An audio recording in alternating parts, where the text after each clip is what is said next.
Welcome to our world, our land. Since time itself began. Long before the Kirk was built. But once it was. Our flame here burned even brighter. Bridget! And Bridget. Our most familiar name. We're white for the maiden. Red for the mother. And black for the crone. The triple goddess of Inspiration. Of poetry. Of healing. of fire and smithcraft. Some of them look confused. They're mortals. Keep it simple or they won't understand. Okay, you know that picture story in the Bunty? The Four Marys. Well, we're like that. Only there are three of us. And we're all called Bridget. Get it? Look at them. They're thinking mental health issues. The mortal world has become very PC. Well, we're PC too, aren't we, girls? Very PC. Pre-Christian. Whee! Oh, we're a blessed Trinity. If you like. 3 persons. in one. God, S. 3 is the magic number. Eternal triangle. faith, Hope. And charity. Past. present. Future. The 3 witches. The 3 blind mice. I mean the 3 wise men. Mice. And men. And God. We were here before any of them. We were in...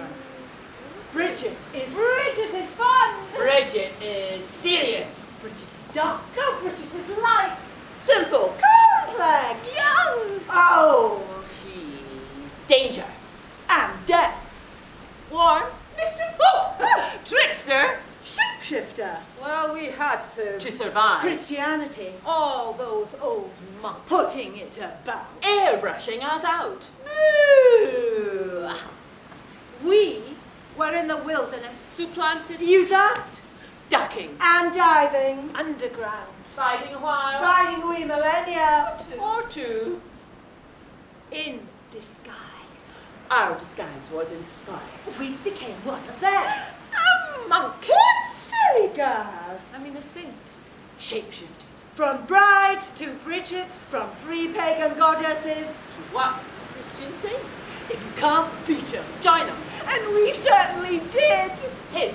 Little Miss Muffet. Saintly Miss Perfect. Hi, St. Bridget. For hundreds. And hundreds And hundreds. of years. Oh. God, it was done. Shh. Sorry. But it worked. We survived. And now The ancient goddess stirred. Awakens. we imagine. Bride The exalted is back. in triplicate. So greetings, Loch Awe. People of the Kirk. Brides chosen. Chosen for this moment. Of revelation. Come with us. On a voyage of discovery. A maiden voyage. Where are we going? Where do you want to go? I want to find a man. It's been a while, I grant you. What kind of man? A new man fit. For a reborn goddess. Or 3. Well, that's a tall order. Then we'll find a tall man. And who will we be? This girl? This woman. This crone? This time? We think a girl. A Scottish girl! Of course. Respectable. Well, the name a saint might use. With pride. Teresa. I want to be Teresa. A very saintly name. Then that will do. Teresa who? When you. We're mint. We're newly minted. Murray? Murray! Hurry! Hurry! Shift your shape. And find our man. Oh, I want to find a prince. Oh, no, my girl. This time, a king. For nothing else will satisfy. For nothing else will settle. A concert for the goddess bride. We'll be in finest fettle. To fettle means to lie. Prepare A nest. bed. A furnace. To raise a Murray's bridal plan. Is very much in earnest. We'll use the old disguise, I think. It's never known to fail. The looks. White skin. Red lips. Black hair, you've surely read. Snow White. She's there. Where does he dwell, my king? Patience. Oh, we're experts at that. We'll seek our quarry. Pray. With an E. Not an A. Hunt him down. Till we find him. And when we do... We will woo, pursue, and save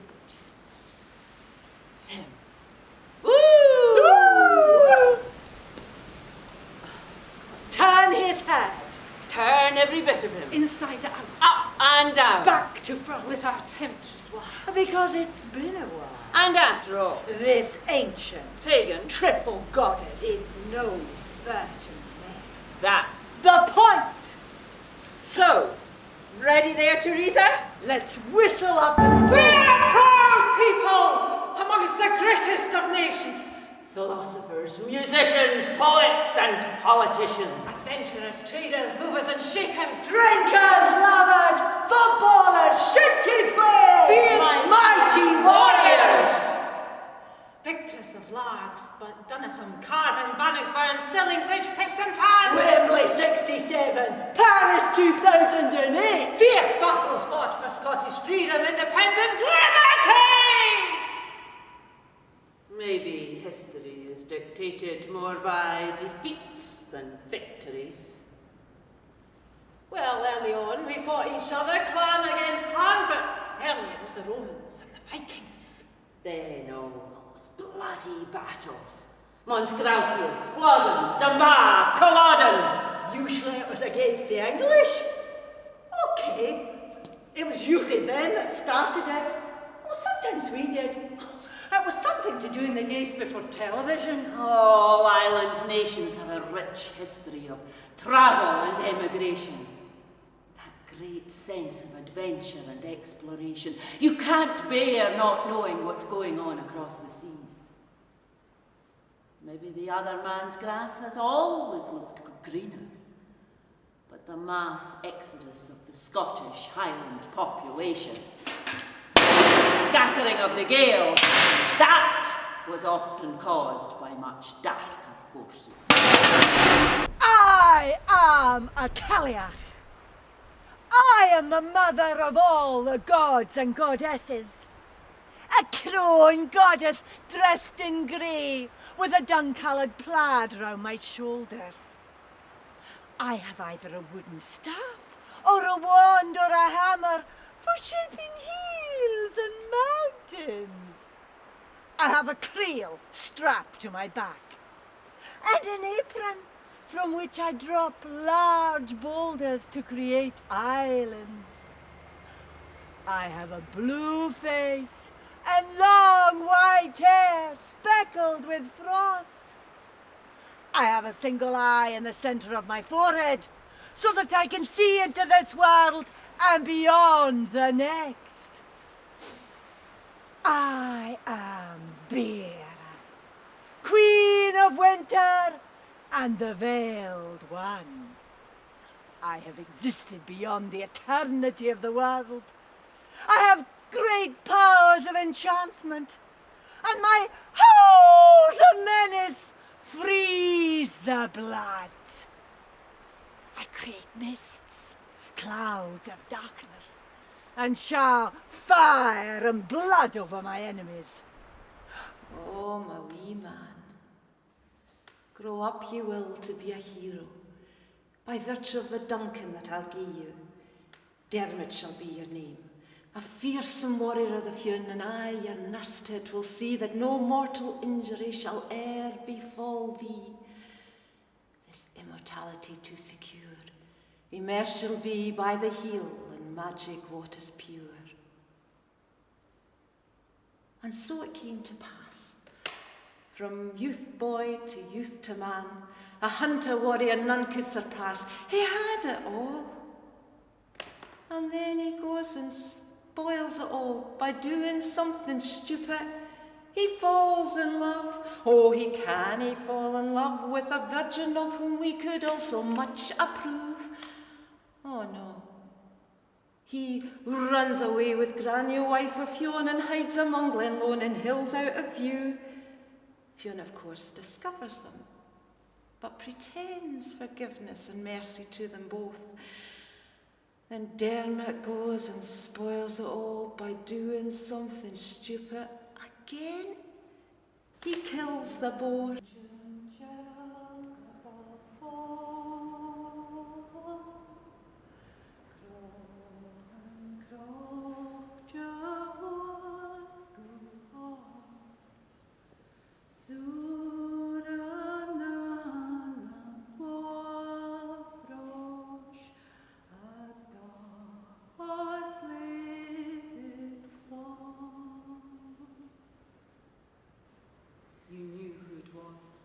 You had the second sight, and it foretold disaster.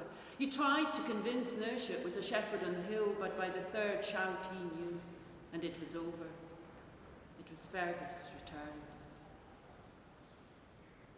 Glau nature, oh glau nature, far and raw me hain is Nersh.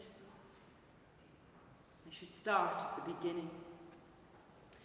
You were a daughter of Ireland, born to Malcolm, Shanachie and harpist to Conan, king of Ulster. Being at your birth, Conan knew the prophecy that the curse of your beauty would bring death to many heroes and sorrowing in Ireland.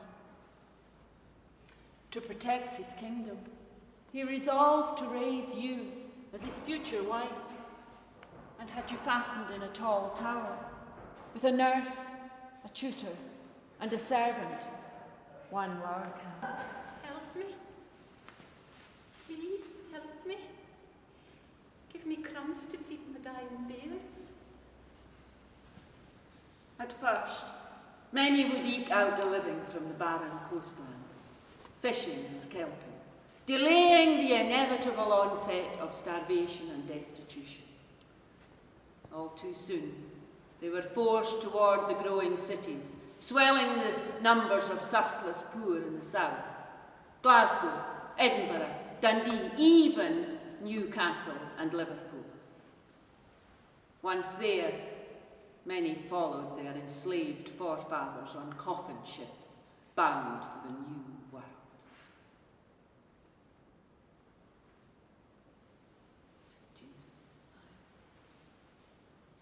Sweet Jesus.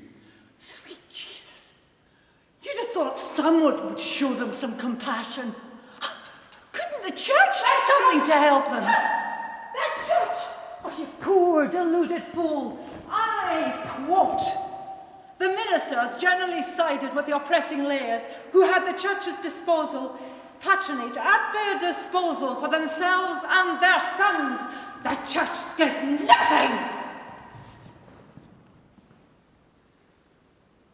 In Easter Ross, 40 families from the Glencalvie estate were forced out by their ruthless landlord, Major Charles Robertson, and sought sanctuary in the Kirk at Cruick. They lived in crude shelters amongst their dead ancestors in the churchyard. Eventually, starved out and forced to emigrate to Canada and the New World. Their names: Ross, McAllister, MacGregor.